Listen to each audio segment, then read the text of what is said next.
शस्त्रं लसत्पीतवस्त्रं हसच्चारुवक्त्रं भजेऽहं भजेऽहम्।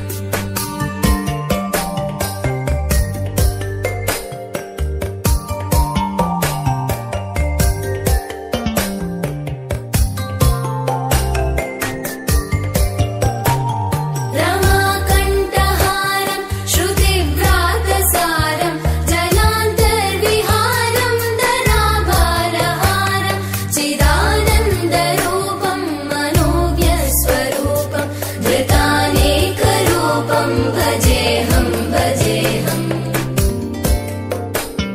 जराजन्महीनं परानन्दपीनं समाधानलीनं सदैवानदीनं जगज्जन्महेतुं सुरानीकहेतुं त्रिलोकैकसेतुं भजेऽहं भजेऽहम्।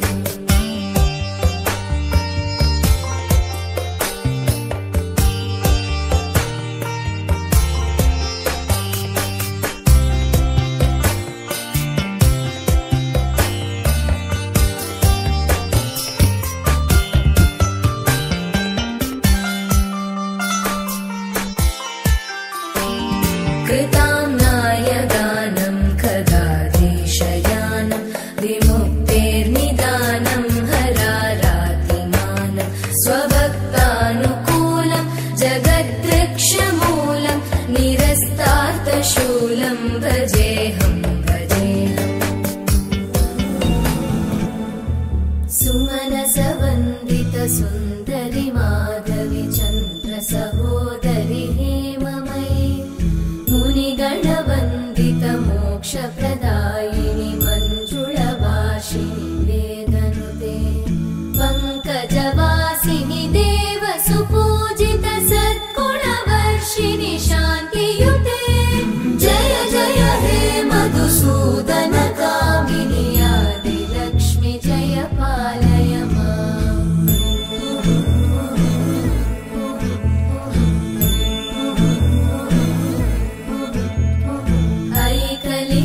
ऐकलिकल्मषनाशिनि कामिनि वैदिकरूपिणि वेदमये क्षीरसमुद्भव मङ्गलरूपिणि मन्त्रनिवासिनि मन्त्रनुते मङ्गलदायिनि अम्बुजवासिनि देवगणाश्रितपादयुते जय जय हे मधुसूदन कामिनि धान्यलक्ष्मि जय पालय माम्।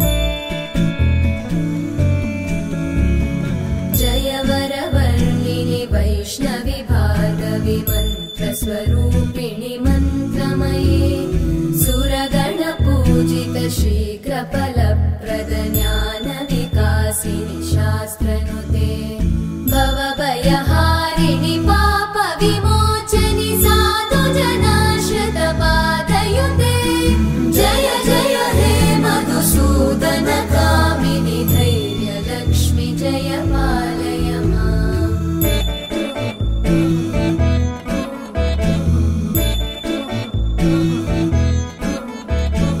जय जय दुर्गतिनाशिनि कामिनि सर्वफलप्रद शान्तियुते